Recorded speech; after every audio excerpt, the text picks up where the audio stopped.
شفاء لروحي وحبل المتين ورحمة قلبي وحصن الحصين. شفاء لروحي وحبل المتين ورحمة قلبي وحصن الحصين. وأمن حياتي وخير الدليل إذا تهت يوما مع الحائرين. فقرآننا هدينا والحبور وبشر يسلي الفؤاد الحزين. وفي الليل عند احتلاك الظلام سيبزغ منه الضياء. أعوذ بالله من الشيطان الرجيم. بسم الله الرحمن الرحيم. الحمد لله والصلاة والسلام على رسول الله وعلى آله وصحبه ومن والاه. Ama ba'd. Hürmetli qarindoshlar, biz bugun Sura Baqaraning 275 oyatiga keldik. İlgirki dersimizning oxirisida biz deb o'tgan Allah subhanahu va taolo bizni ilgirki bir qancha darslarda iqtisodlarni sarf qilish, pul mollarini yaxshi yo'lga sarf qilish, jamiyatdagi egichaqchisiz ishlashdan mahrum bo'lgan ojizlarga, yetim yesirlarga sir rahmat qilish, uning beshini silash ummatning boshlatib qolmaydigan majburiyati. Chunki bu orqali jamiyatning tengpuangligi, iqtisodiy holati normal saqlanadi. Agar ummat Alloh buyurgandek jamiyatdagi ojizlarni yo'limasa, kuchliklar ojizlarning beshini silimasa, yaxshi yo'llarga iqtisodlarni sarf qilinmasa, jamiyat oxirida nimaga majbur bo'lib qoladi? O'zining hayotini saqlash uchun kishilar boshqalardan jazona shaklda qarz olishga muhtoj bo'lib qoladi.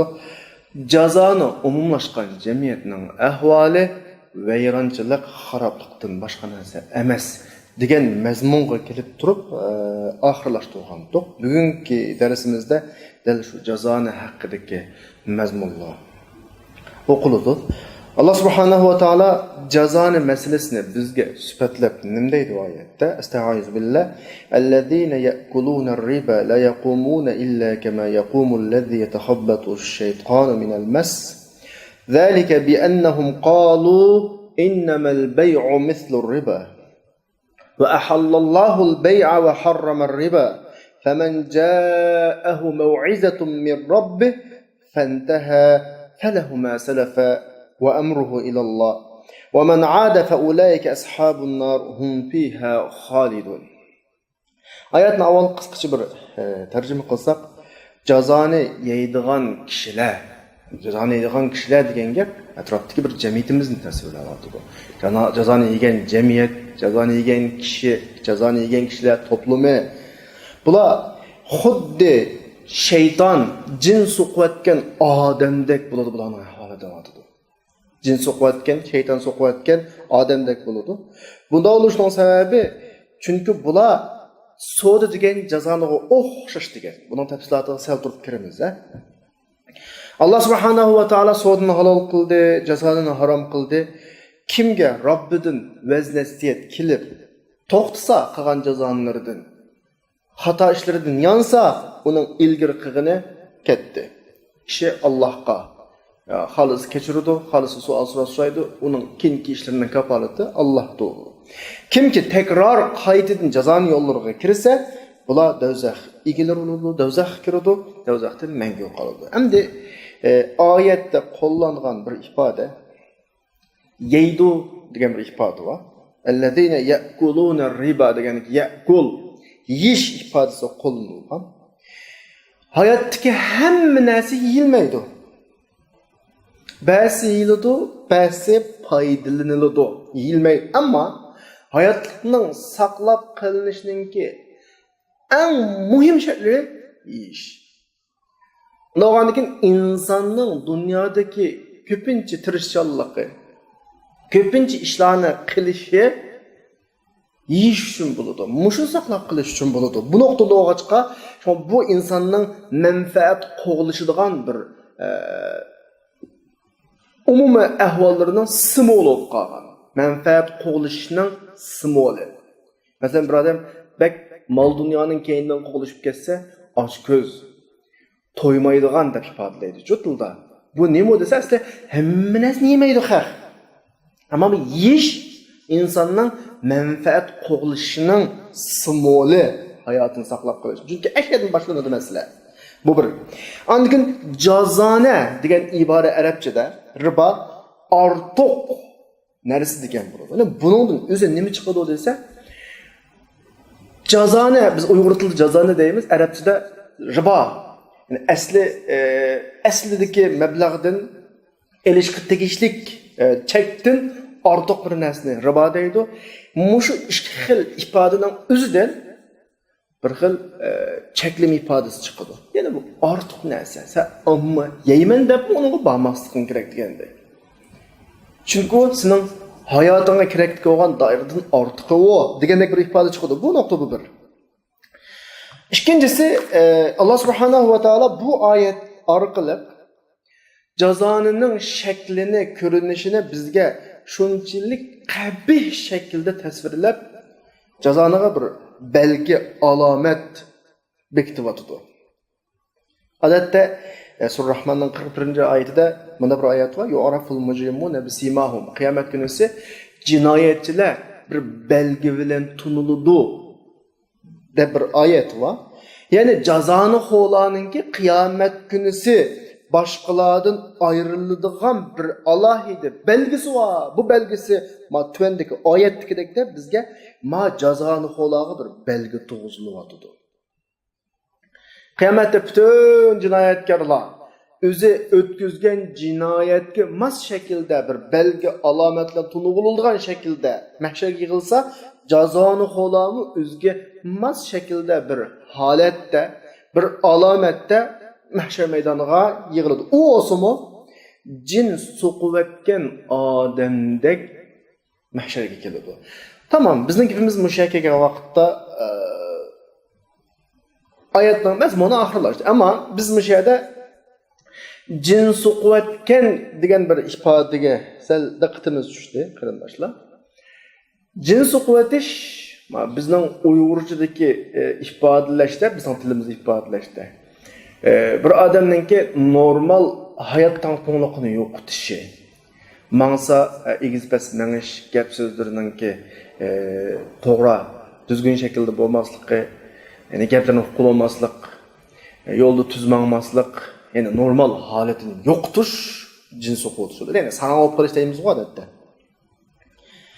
Yani bu adamni biz tasavvurimizga keltirib baqsaq bo'ladi. Yani bu jin so'qivatish degan hukmni, masalan, palonni jin so'qivati desa, qarasaq gap so'zlari egizbas, kuladigan yerda yig'layotgan, yig'laydigan yerda kulayotgan, kulmaydigan yerda kulayotgan. Yani biz normal insonda qaramaymiz. Yani normal holati yo'q uningki. Jazoni xo'lani Allah mashta sifatlayapti. Biz bayatın qiyomat kuni bu bularning belgisi qiyomat shunda mahsharga yig'iladi dedik ya. Endi dunyodami bularning bu ahvoli qanday ifodalanadi? Dunyodami bormi bularningki jin so'qiyotgandek holatining ahvoli bormi? Endi jin deb tarjima qilyapman, oyatda shayton deb kelganlik. Shayton jindan bo'lgan shayton hisobda Allohning xalqidan bir xalq jin degan asli. Allah inson jindan iborat ikki xalqni yaratgan. İnsan ko'zidagi ko'rinadigan bir maxluq hamilan yashayapmiz. Jin Allohninki mastur xalqi. Jinning o'zining atalg'usi bu asli yo'galgan degan ma'noda, ko'rilmaydigan degan ma'noda. Hamda biz jinlarmi insonga o'xshash bir Allohning xalqi, insonlarmi bir xalqi, jinlarning ichidagi asiylari, Allohga asi bo'lganlari şeytan deb ataladi. Shunga tarjima qilgan vaqtda jin shayton deb aralashtirib tarjima qilyapti. Jinga bo'lgan iymonimiz masalasiga kelsak, biz jinga Allohning borligiga, ilohligiga, bizning Robbimizga aytgan iymonimizni to'tkizib iymon etamiz. Mushakaga vaqtda qarindoshlarga bir tushunchani bir iymon degan ko'z bilan ko'rgan, reallikda yuz berayotgan narsaga iymon etmaydi hech kim. Unaga iymon etish hojatsiz. Masalan, shu topda bu chiroqlar yonayotdi. Bunaga iymon etishimning hojati yo'q, chunki chiroq yonayotdi. Biz hayot yashayapmiz, iymon etishning hojati yo'q. Oldimda bir kitob bor, kitob qarayapman. Bununla iman için hacet yok. İman degen nimege eğitidu dese, bizden hissi dünyamızda, küzümüz kömeydiğen, kulak anlamaydiğen, aklımız bilen, onu his duygularımız bilen, yani kulak anlap, yapıp degende his kılanmaydiğen bir narsaga iman aytimiz. Şuңlaşqa buni biz diniy atalg'u deyil. Xuloslab bilan g'aybga iman aytish deb bilan xulosalaymiz. Biz shu nuqtadan birinchidan Allohga iman aytimiz. Bu g'aybga iman aytganlik, malaikalarga iman aytimiz. Alloh subhanahu va taologa aytgan iymonimizning turtkisida Alloh subhanahu va taolo bizga shaytonning shaklini tasvirlayotdi. Masalan, Sura Saffat'nınki 64-65. ayetida Davzaxtiki zaqqum darxini sifatlab innaha shajaratun takhruju min aslil jahim tal'uha ka'annahu ru'usush shayatin. O cehennemning tigidagi o daraxtning çiçekleri masalan, meyveleri xuddi shaytonning qo'llariga o'xshaydi deydi. Şeytan. Ama biz o daraxtni ko'rmagilik, shaytonni ko'rmagilik. Shayton bizga nisbatan tasviri majhul, daraxtning tasviri majhul. Alloh biz ko'rmagan narsaga o'xshash orqali, majhulga o'xshash orqali bizga nima tasvirlab bermoqchi? Asli tashbih o'xshatish zihnida iniq bo'lgan bir narsaga iniqsiz bo'lgan narsani o'xshash orqali iniqsizga bir iniqlama berish. Lekin bu yerda shaytonmi bizga iniqsiz shakli.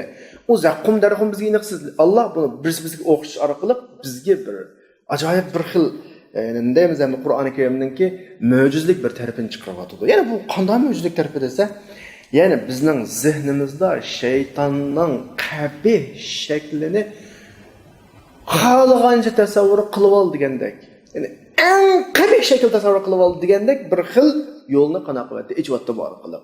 Masalan, biz karikatur sizdiğan, həcvi resim sizdiğan ressamlardan neçə onunla ekilib, her birinla ayrım şu şeytanını sizdiğanla kim en noçsusu mukabbatırımız dese, her bir ressam özünün kallısında təsəvvür qılan şeytanın en qabih suretini sizdi.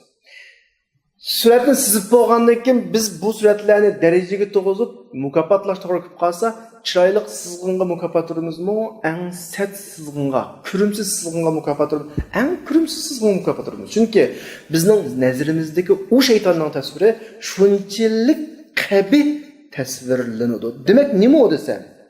Alloh subhanahu va taoloninki bizga yuqoridagi oyatdan andigan jins o'qiyotgan degandagi tasavvurdan bermoqchi bo'lgan bir qabih holat. En kurimsiz, en yirginişlik bir tasavvurni bizga qanday qilyotdi.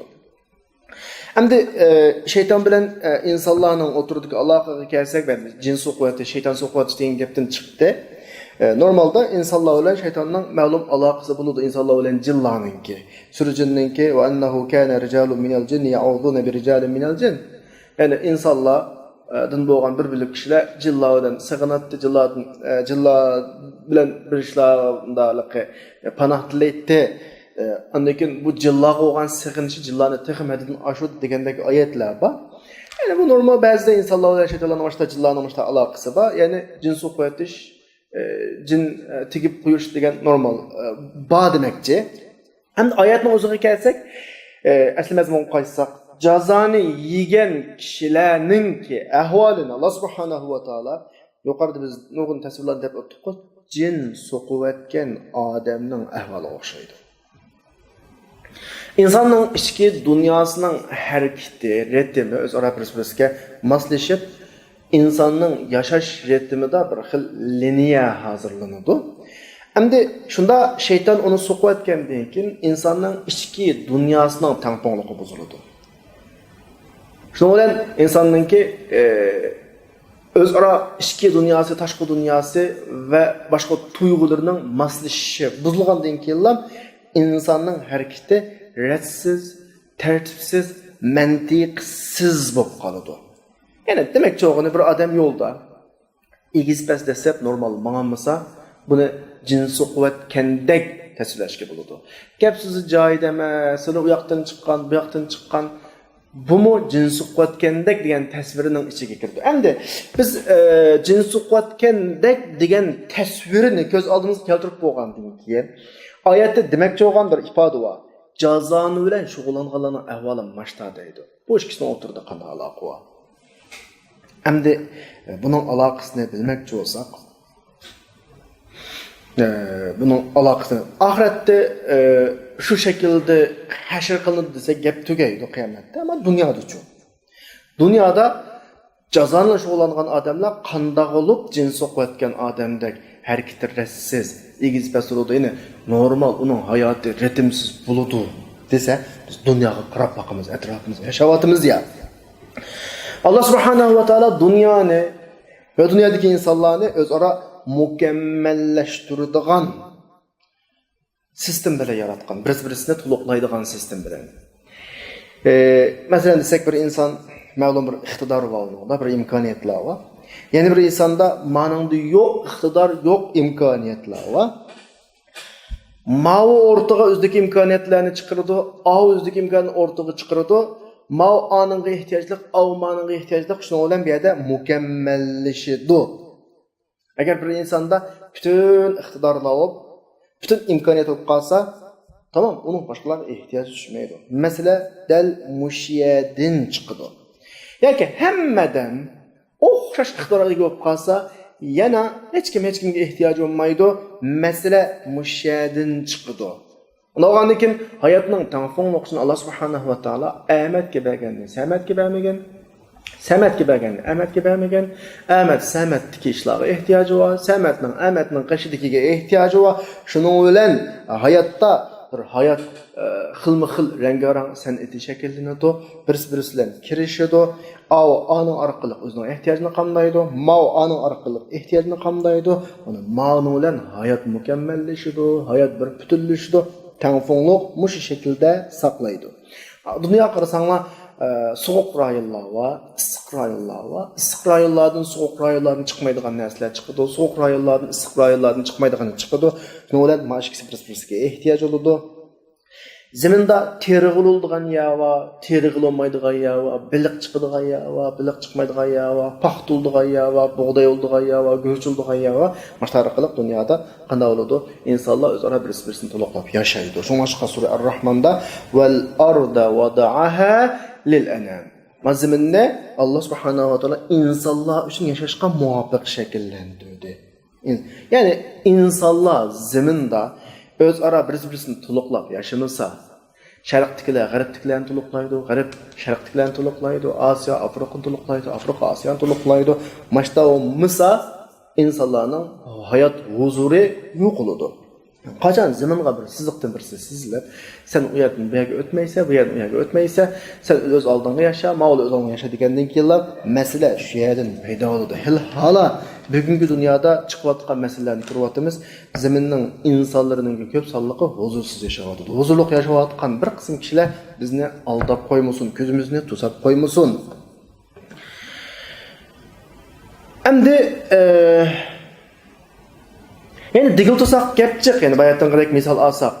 Bir yerlerde nüfus intayin köp, bir yerde nüfus az, yeri kengri, bu yani tereydiğen adam lazım, ayada tereydiğen yer yok degandek.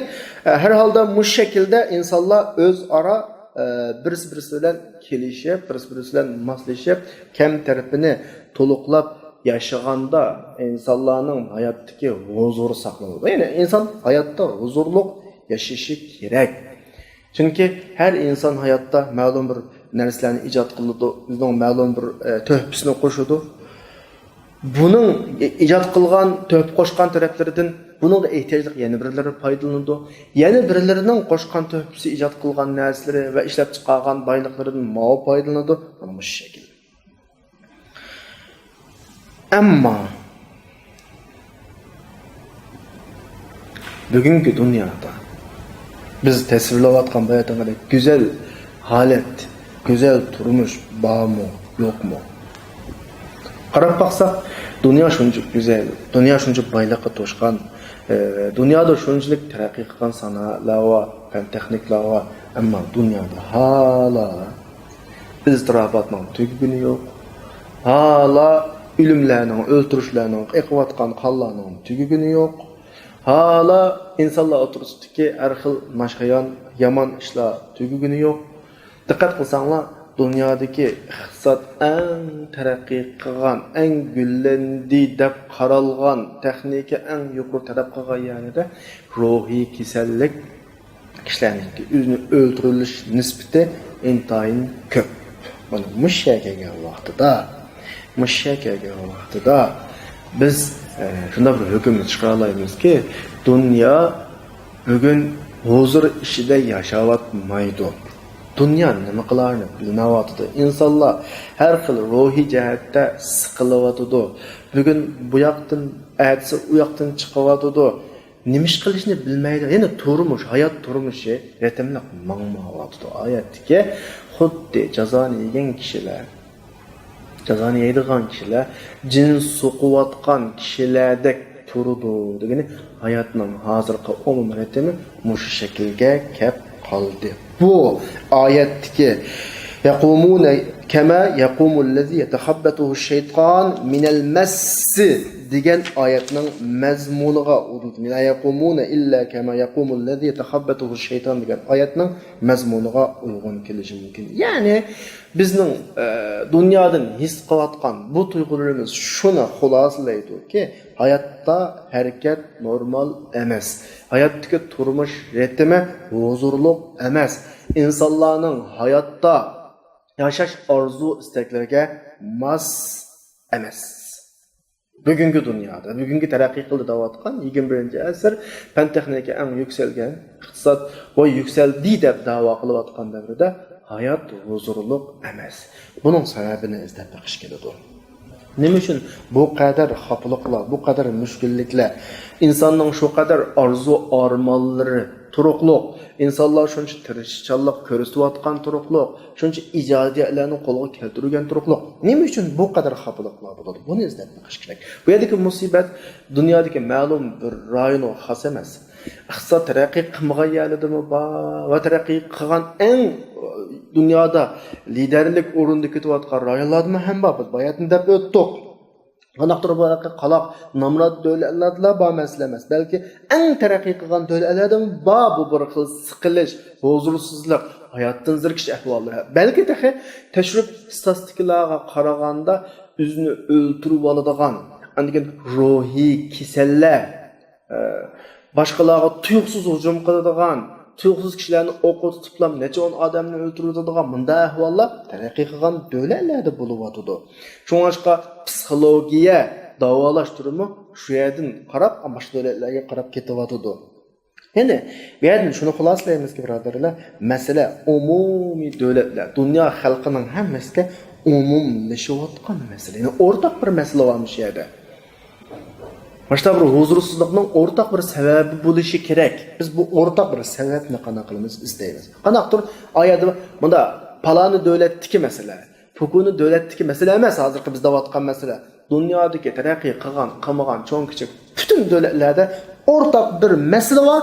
Shu masala tufaylidan dunyo ahlininki huzuri buzilyapti. Hayotda ertimliq bo'lmayapti, xotirjam bo'lmayapti. Biz shuni bilishimiz kerak.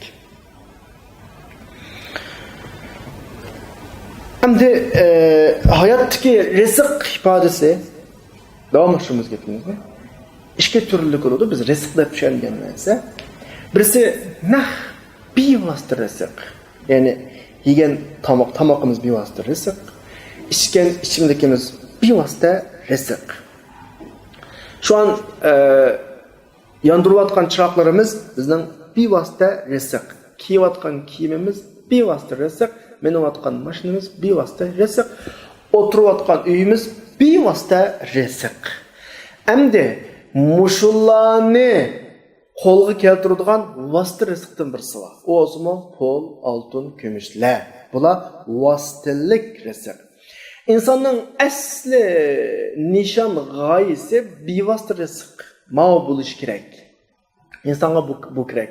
Bularga erishish uchun ondan keyin vositalik rizq qo'ygan oltin, kumush, pullar, ma'olar vositalik rizq.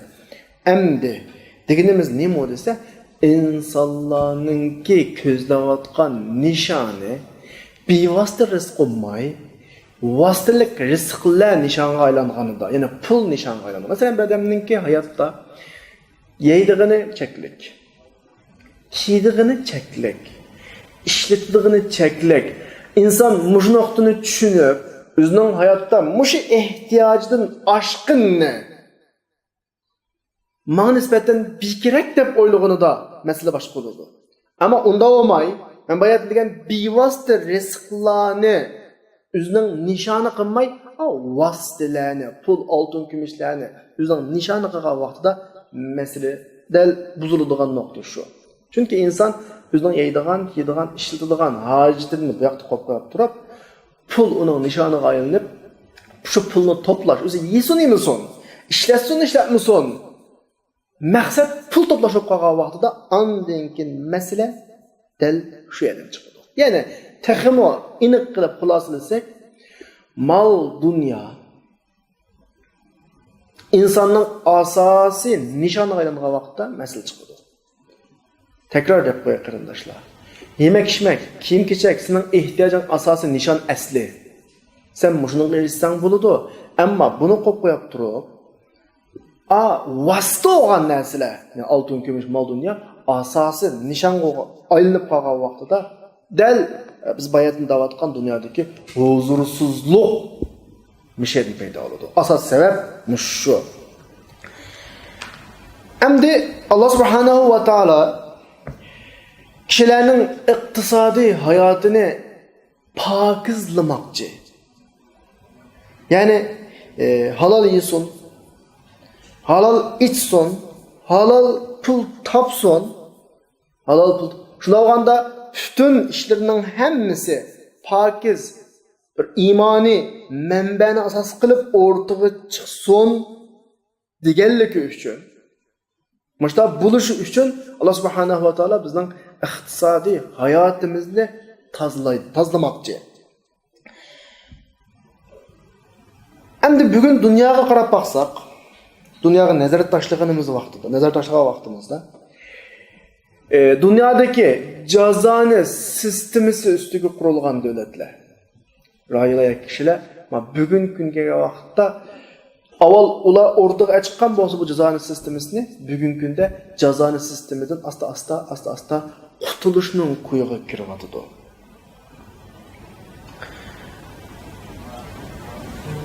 Mesela dünyadaki devletlerin iqtisadını kontrol kıldıgan sistem şu Merkezi Banka deyimiz endi. Dünyadaki devletlerin Merkezi Bank sistemisininki üsüm oranıga qaragan vaqtimizda en iqtisadi taraqqiy qilgan devletlerinki üsüm nisbati en tüven chekka tushganligini his qilyapmiz. Dünya pul pahalılıqqa yuz berayotgan, iqtisadi chekinayotgan devletlarninki Merkezi Bankasınınki üsüm nisbati kundan kunga qanaqatydi, o'sayapti. Masalan 1950-yillarda xalqaro iqtisodshunos Shahid Germaniyada şu Germaniyadagi sistemninki, iqtisodiy sistemninki va dunyodagi iqtisodiy sistemninki buzilish, dunyo iqtisodidagi tayyorlanishlarning xulosasini qana xuloslagan desa, o'sha iqtisodiy krizislarninki asosiy sababi dunyodagi hozirgi yurgizilayotgan jazona iqtisodiy sistemidan kelib chiqqanda buni bir yakunlagan ahvoli bor. Ya'ni jazona sistemi deganni texmo oddiylashtirib tushundirsak, baylarning boyligini emgeksiz oshiradigan, kambag'allarning kambag'alligini texmo oshiradigan bir sistem deb tushunsak bo'ladi. Bir sistem deb tushunsak bo'ladi. Ya'ni buning bara asta baradigan natijasi nima bo'lgan vaqtda dunyodagi umumiy boyliqlarninki ma'lum bir bilib kishilarning qo'liga yig'ilishini keltirib chiqaradigan sistem. Boyliq jazona sistemisi umumiy boyliqlarninki ma'lum bir kichik doiraga to'planishini keltirib chiqaradigan bir boyliqlar. Masalan, dunyodagi erkin iqtisod fikrining sahibi Keynes mana bir dangliq mashhur gapdan birini degan, iqtisodning hayotdagi roli o'sim nisbati 0 darajaga tushgan vaqtida ondan keyin bo'ladi degan bir gap bor. Yani bu gapning ma'nosi jazoning bo'lmagan vaqtda degan gap. Jazoning bo'lmagan vaqtda degan gap. Biz mushu jazoni sudlarga, jazoni kelishimlariga qaragan vaqtda buning mohiyati haqida o'ylangan vaqtda masalan nayt ig'ir ekanligini his qila olamiz. Masalan, har qanday bir savdo deyli, har qanday bir kelishimning asosiy maqsadi ikki tarafning teng foydalanishi. Yani ikki tarafning huquqini, foyda olishini qo'g'dash. Men bilan yana bir odam bir savdo to'xtam tuzdi. Ikkala taraf bu to'xtamda foydalanaman deb tuzdi. Ham shuna bo'lish kerak.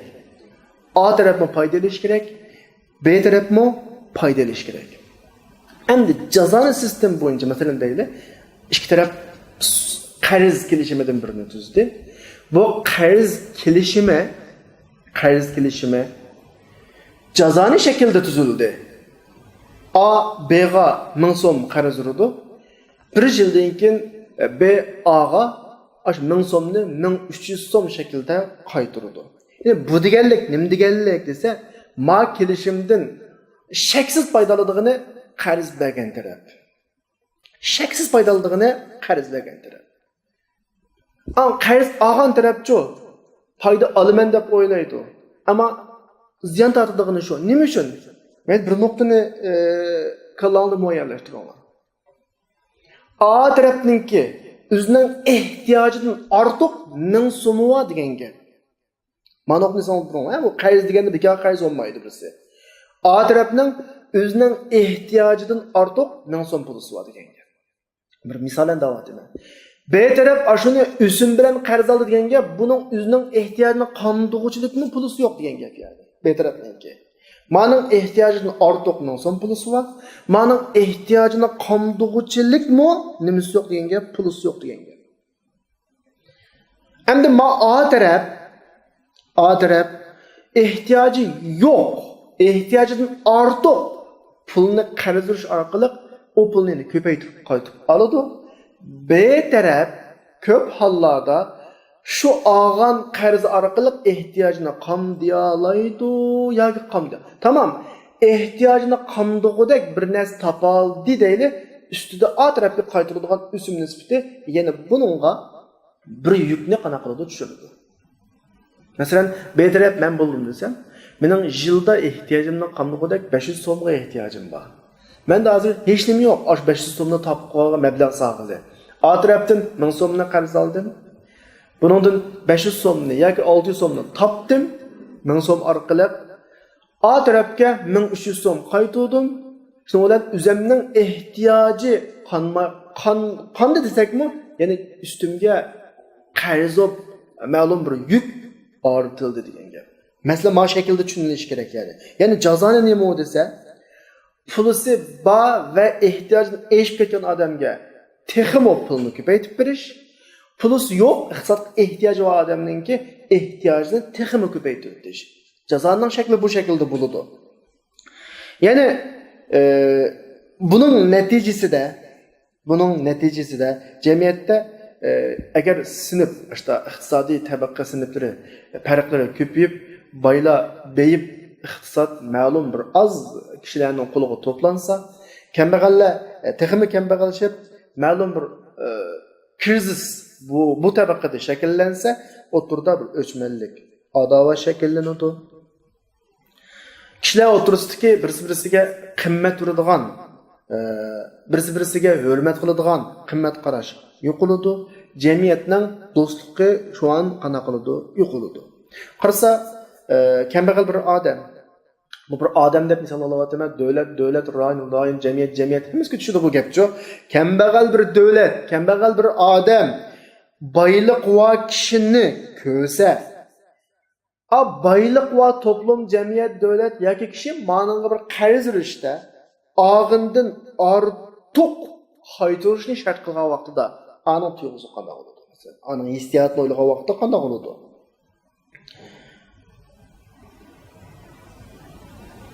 Asli boy iqtisodi va kishi jamiyat yoki davlat kambag'al iqtisodi yo'q ehtiyojli kishilarga qanaqa qilsa shunday ma'lum miqdorda molni berib bu kishilar shu orqali o'zining ahvolini o'ngishib olgandan keyin asl mayni qaytarib olsa bu normal bir ahvol.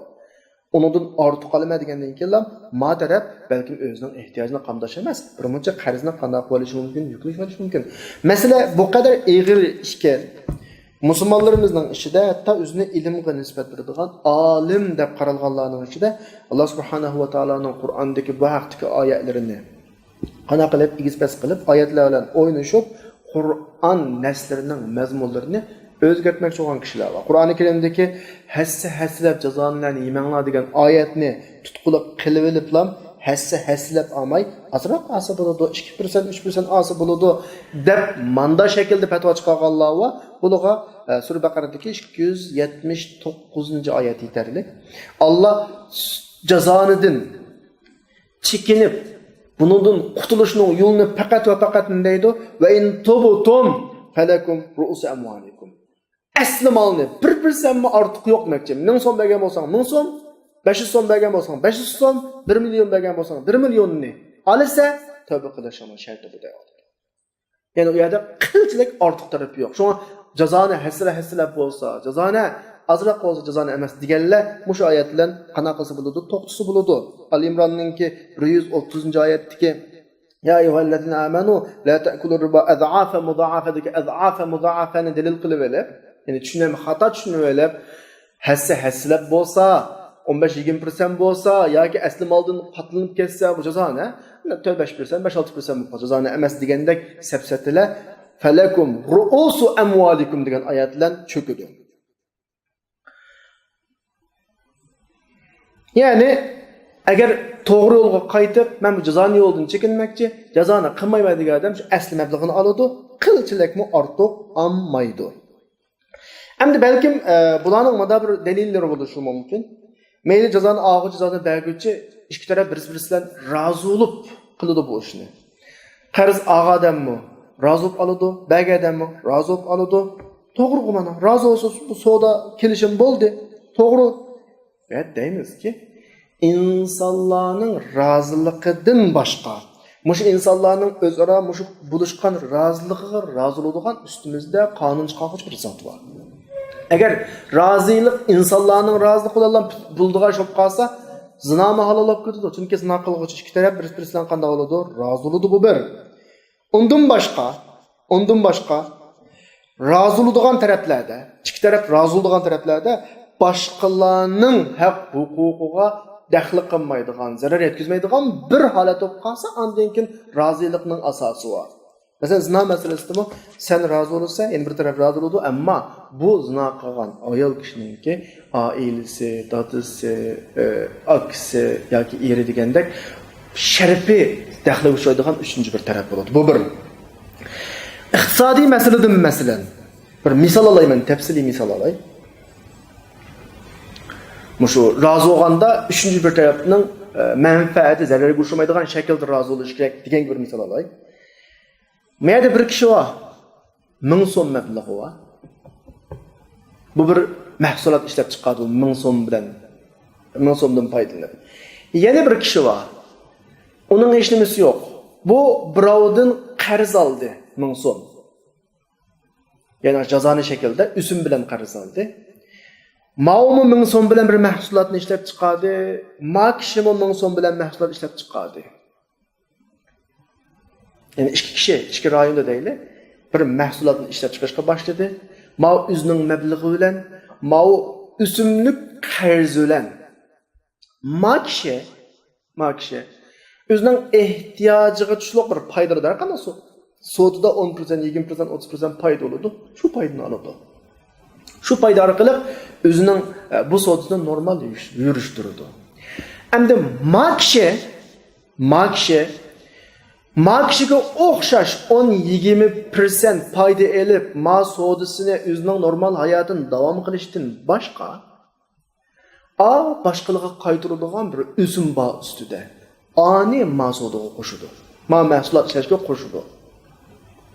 Shuning bilan ma ikkisining ishlab chiqargan mahsuloti yoki bozorga chiqqan melining bahası da manın normal, manın yuqori chiqadi. Bunda ahvol aslida tabiiyki manın mahsuloti bozorda mangadi, manın mangmaydi. Shuning bilan ma kishi o'zininki savdosining normal bo'lishiga kafolatlik qilish uchun bahoni ma'no bilan tang qilish majbur bo'ladi. Natijada ziyon buni ustiga tushadi. Bu bir. Hech kimning ziyonga egosi yo'q, ziyon tatqisi yo'q. Shuning bilan qanday qiladi? Mahsulotning sifatini tushiradi. Sifatini tushiradi. Bu mahsulotning sifatining tushkuni boshqaning nazarida bilinib qolsa, ya'ni ma'nikini olmaydi, ma'nikini oladi. Qanday qiladi bilamiz shuni bilan? Shaklini, ko'rinishini o'xshash qiladi, ammo ichki sifatini tushiradi. Shuning bilan iste'molchi bozorga chiqib qarasa, mana o'xshash, shu baho, bu o'xshash, shu baho oladi. ishlatgandan keyin odamning chiqargan melining sufti bilan odamning chiqargan melining sufti ishlatgandan keyin farqlanadi. Hisobda bir jazoni tufaylidan, bir o'sim tufaylidan iste'molchining manfaati bilib bilmay ziyanga uchurdi. Bir saxtalik o'rtaga chiqdi. Chunki saxtalik olmaganlik oqmaydi meningki. Men bayatni so'zladim. Demek cazani meselesi ikki adam razı oluşup qarz olgan berganda qilgan bilan cho'qim buni üçüncü bir tarafga mutlaq zarari bo'ladi. Demek bir ikki adam razı oluşgan bilan ish bitmaydi. Buning zarari boshqalarga boradi. Shunga Allah subhanahu va taolo buni qana qiladi chekladi. Garchi o ikkisi razı olishdi degan iddaolarni o'tirib chiqargandir. Allohning maqsadi nima bo'lsa, kishilar o'tirisida mehr muhabbat, o'zaro qana qilishish, kuyinish, o'zaro kepil ma'ni yaymoqchi maqsad. Allah subhanahu va taolo kishilar o'tirisida her ne'matga erishgan kishi, her imkoniyatga erishgan kishi bu imkoniyatni boshqalardan paylashishi buni istaydi Allah. Buni maqsad qiladi. Bunda bo'lsin da'vatidi. Shuning bilan hayotdagi mahrum qolgan, ojiz, ziyon tortgan kishilar, boy kishilarning o'zini unutib qolmaganligini, beshini silayotganligini, o'zining foydalanayotganligini ko'rsa, boylarning boyligiga ko'z qizatmaydi, hasad qilmaydi, jamiyat a'zolarining o'ttirida adovat shakllanmaydi, boshqalarning pul melininki vayron bo'lishini tilmaydi, balki yukselishini tilaydi. Chunki u qanchalik yukselsa, o'ziga shunchalik foyda keladi. Ammo jamiyatni nima egallasa, shaxsiyatchilik, jazoni egallar erishganlar hammani o'zining qilib ko'paytirsa noto'g'ri shaklda mahrum qolganlarningki turmushi kundan kunga pastlab tushib u normal hayotini yashamaydigan bir holatga kelsa, cho'qim insonning ojizligi va bir ojizligi. Hayotning huzurini surayotganlarningki hayotining huzurining yo'qolishini umid qiladi. Ko'ngliga bir hasad tushadi, bir adovat tushadi. Fursat chiqqan tunji minutda masala o'rtaga chiqadi, portlaydi jamiyat. Buni biz hayotimizda nurg'un ko'rdik. Hatto bizning hayotimizda Alloh hammalarni afv qilsin.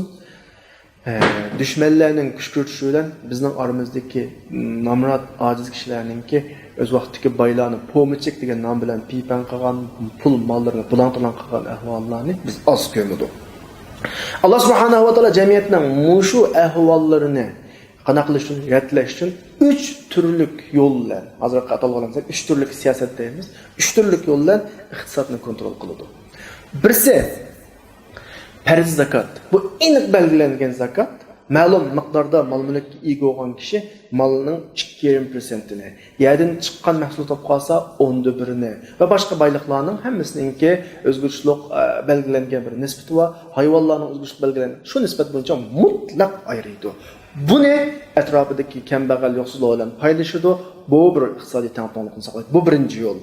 Ikkinchi yo'l farz emas, majburiyat emas, ammo naflar shaklda, ani shaklda qo'l ilgida bala, iqtisodiy bala atrofidagi iqtisodiy yo'qlar bilan mol-mulkini paylaşadi. Bu ikkinchi shakl. Buni biz iona deymiz. Üçüncüsü ma'mu ehtiyojini qondiranmagan insonlarga nisbatan qarz yo'lini qo'yadi. Mening ehtiyojimdan ortiq ishlatmaydigan 1000 so'm pulim bor. Yana birisi ma'lum bir plan, bir savdo turini ochmoqchi, uning pulisi yo'q. Mendagi ishlatmaydigan pulni qarz olib turib ishlatib, a pulni aylantirib pul topadi jamiyatda. 3 yo'l orqali jamiyatdagi iqtisodiy tenglik saqlanadi. Birisi belgilangan zakat, yana birisi iona, sadaqa, ya'ni muqim belgilanmagan. Uchinchi birisi qarz. Mush orqali islom dunyosida yoki insonlar dunyosida iqtisodiy tuzilma tengliklanishdi. Endi Allah subhanahu wa ta'ala mush masalani o'rtaga qo'yib, tuzilmani yo'lga qo'yib kelib, bugungi oyatimiz kelgan vaqtida ilgirki oyatlarda nurg'un narsa deb bo'ldik qo'ymiz. Ilgirki darsimizda boshqalar sadiqa qilish, chiqim qilish, zakat berish deb kelib, qarz masalasi kelgan vaqtda qarzni Alloh buyurgan shaklda bermay, jazoni shaklda, o'sim shaklda berganlarning qilayotgan ishlarini noyid, ig'ir, sad bir shaklda tasvirlab, bunda insonlar cin suhbatken insanlar o'xshash bularning hayoti. Qiyomat kuni shu shaklda hashr qilinadi. Dunyodagi hayotimi shu shaklda bo'ladi deydi. Sabab nima? Nima uchun bu qadar sad tasvirlaydi bularni?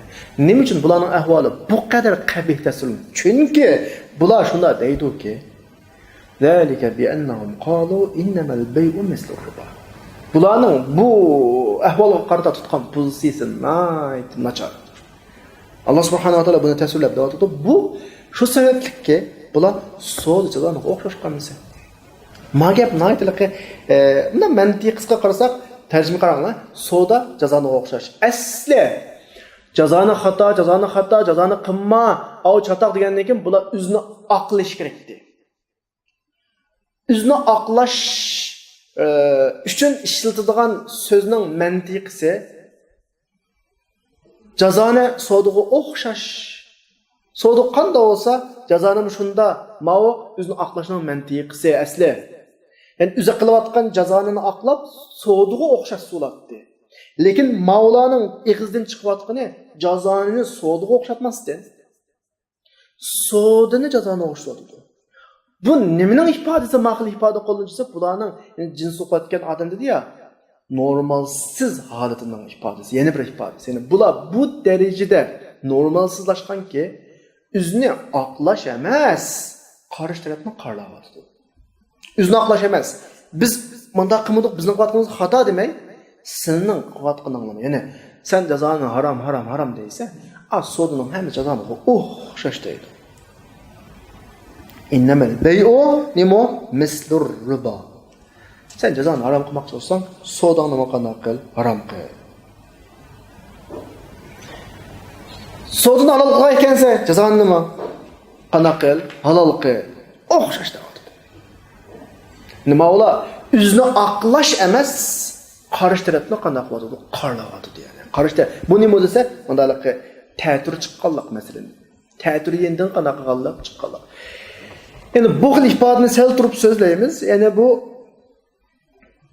xatalıqның ən tönçeki olan üzünü aqlaşdığın halqı kilovatqan buyruqlarını qaytırıb ediş.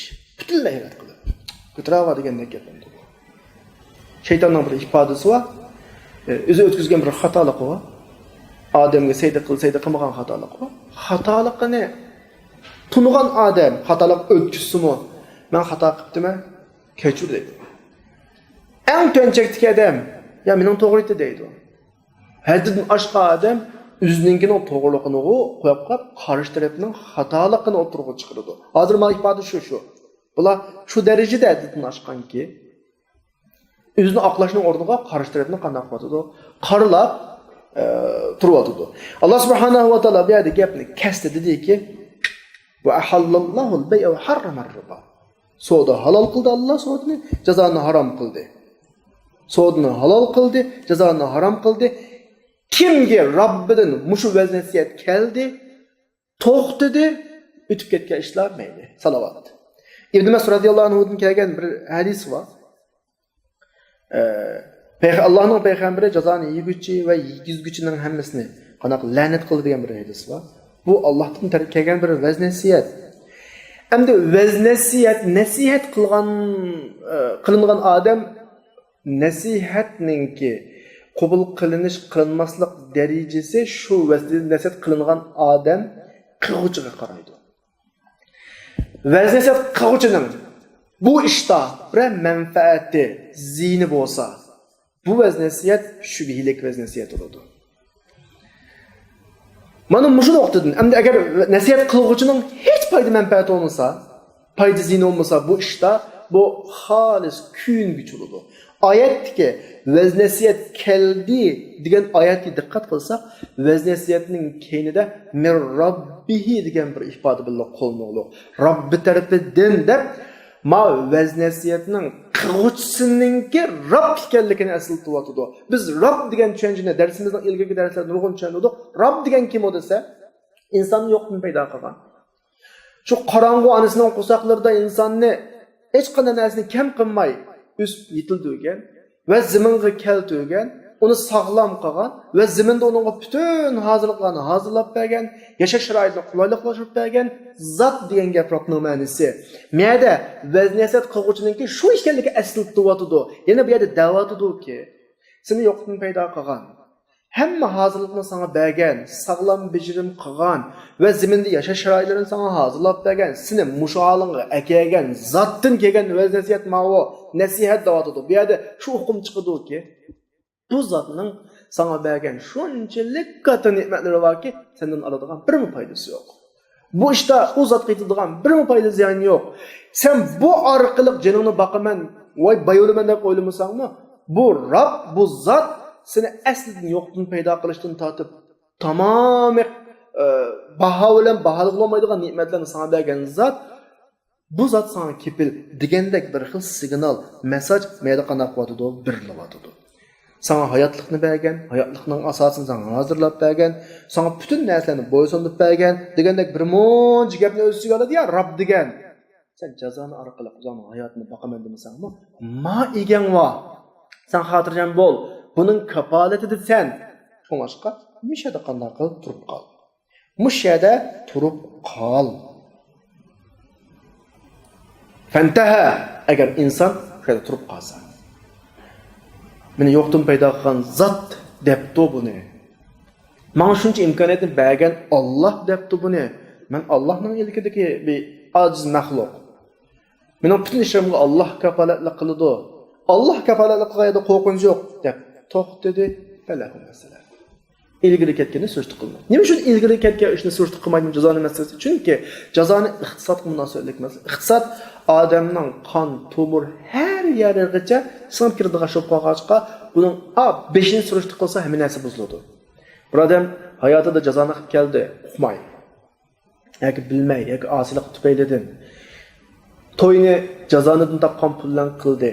Ballarını cazandan tapqan pullar üst yetildirdi. Öyni cazandan tapqan pullar saldı ve degi otursa bu adamın hayatının hem cazandan şekillendi, yoğuruldu. İlgirisini sürüstü kılman dese, bütün ballardan tatip, xotun balı hemmesini vazdı. Ya onda olmaydı. Bu onda kılınmaydı. İnsanın hayatı da onçula sınıp vücuduk çıkıp ketken bir nersini kayıtıdan soğurup çıkırman dese. Çoğumaş Kur'an meşedilam tohtaysa davatıdı. Cazandan tohtudun ötkini hesap. Sürüstü kılınmaydı. Fantaha felahu ma selef. Ötkinning hammasi ketdi va amruhu ilallah. Bunun qolgan ishi Allohga da'vatdir. Mushu bunun qolgan ishi Allohga degan gap nim degan gap desanglar? Ikki xil mazmunni ustiga oladi bu. Birsi bu hayotida nurg'un yillar jazoni o'tkazdi. Haqiqatni tushunib, Allohning vazn-nasihatini anglab, Allohning ta'limotini anglab to'xtadi. Ötken işlerinin hemmisine qanday qildi, kechirdi. Çünkü Allah bunun egisi, bunun ötken işlerinin hemmisi Allah'a ketdi. Degan ma'noda. Bu bir. Yana birisi inson hayoti shu darajada jazoniga bog'langanki, kelgusidan ajoyib qo'rqdi. Men mushuni qilmasam, jinimni qanday boqaman? Balamni qanday tarbiyalayman? Bundan keyin turmushim qanday bo'ladi? Beni bir hatırcam kılış var ki, işin Allah'a. Allah senin iken, Allah muşega ekegini, Allah senin tirgizgini, Allah hayatlık bergini, Allah sana yaşar şaraitini yaratıp bergini, Allah onda olan iken sen hatırcam bol, ve emruhu ilallah. Bunun işi Allah'a. Bu ma'nini o'ziga oladi. Cazanın eğrilik hakkında Peygamber Aleyhisselam'ın bir hadis var. Bukhari Müslim'deki hadis. İçteni bu seb'al mubiqat insanını halak kılıdığan 7 türlü günahdan ner turunla diye vaxtda sahabeler soğan. Qaysirga vaxtda Allah'a şirk keltiriş, sihir, Allah haram kılgan canının haksız nahaq öldürüş, cazanı yiyiş, yetimnin malını yiyiş, uruş güllüküde keçiş, pak gubarsız mümin ayallarga töhmet çaplaş degan bir hadis orqali bu nayet egri şekilde tasvirlangan bir cazane. Anikin oyatning oxirisida qarindoshlar, oyatning eng oxirida deb kelib deydi. Jazoni yedi, vaznasiyat keldi, to'xtadi, o'tkini ketdi. Bu bandaning ishi Allohga. Deb bo'lib, va man hada kimki qaysa shuncha vaznasiyatlardan keyin, shuncha jazonining ahvolini bilgandan keyin tekrar jazoniga qaysa fa ulaika ashabun nar hum fiha khalidun. Fa ulaika ashabun nar hum fiha khalidun. Müşede ayet iki xil jazo verdi bu insanlara. Cazanını şu kılgan, davamlaştırgan insanlara. Fe ulaike ashabunnar. Bular dozakka kirdi deydi.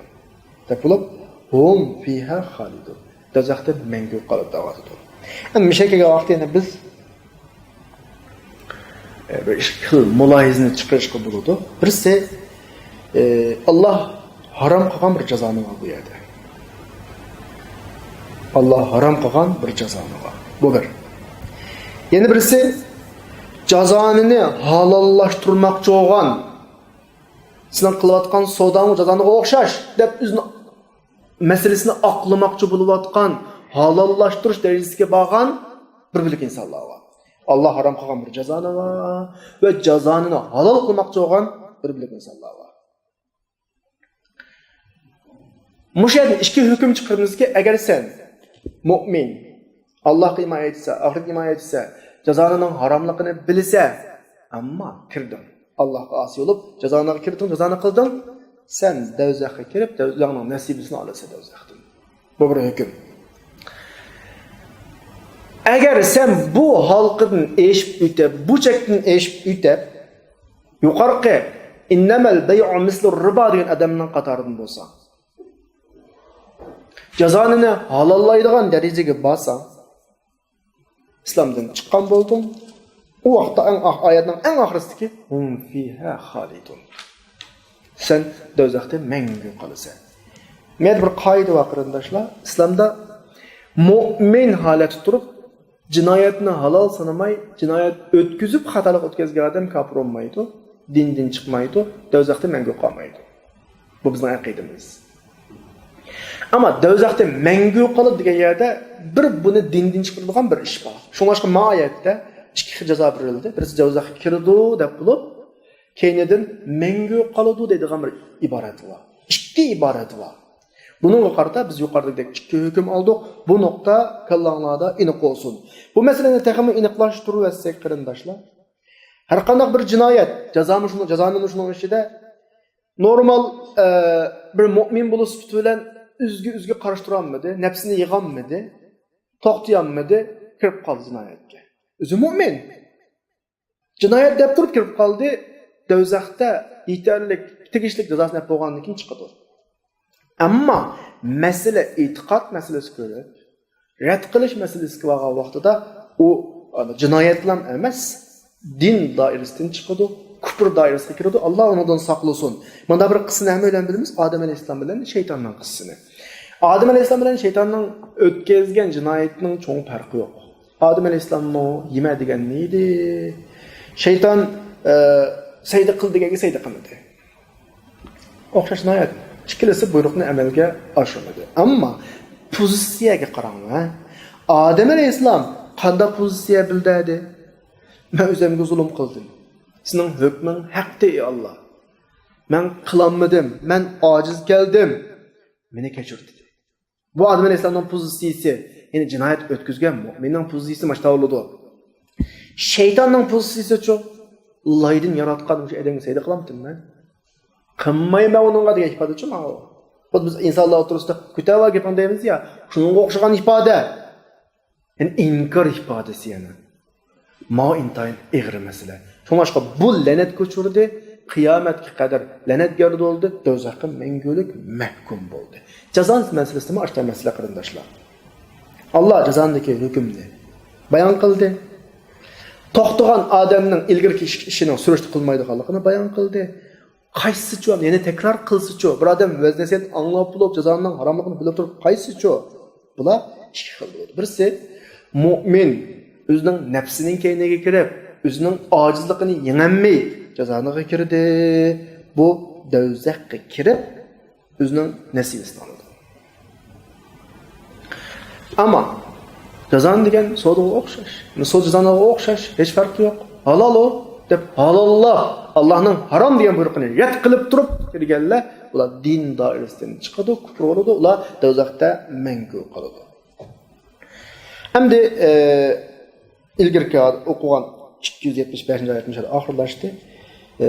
Mush jazoni masalasida kallaga kelib qoladigan menda bir vasvasi bo'ldi qarindoshlar. Arabchadagi jazoni deganning so'zi atalg'usi riba. Lug'atdan aqtasa ziyodilik, ortiq degan ma'noda bo'ladi. Zakat deganning ma'nosi lug'atdan aqtagan vaqtida bir narsani kemaytish, ozlatish degandek ma'nosini o'z ichiga oladi. Bu ikki atalg'u endi arabcha biladigan odamga nisbatan bir yuzaki vasfisidan birini qiladi shakllantiradi. Xuddi jazoni qilgan odamning pul mali ko'paydigandek, zakat berganning pul mali ozlaydigandek. Allah subhanahu va taolo mushu vasfisiga ogohlantirib 276-oyatida nima deydi? Esonda bo'lsin. Şekilge aldanmanglar. Pul melonning vaqtincha ko'payganiga aldanmanglar. Vaqtincha azqaga aldanmanglar. Yamhaqullohu riba va yurbis sadaqat. Vallohu la yuhibbu kulla kaffarin asim. Allah subhanahu va taolo riboni kemaytirdi. Yamhaq degani o'lib bildirmay, chandimay, asta kemaytirdi, barakatini qochirdi.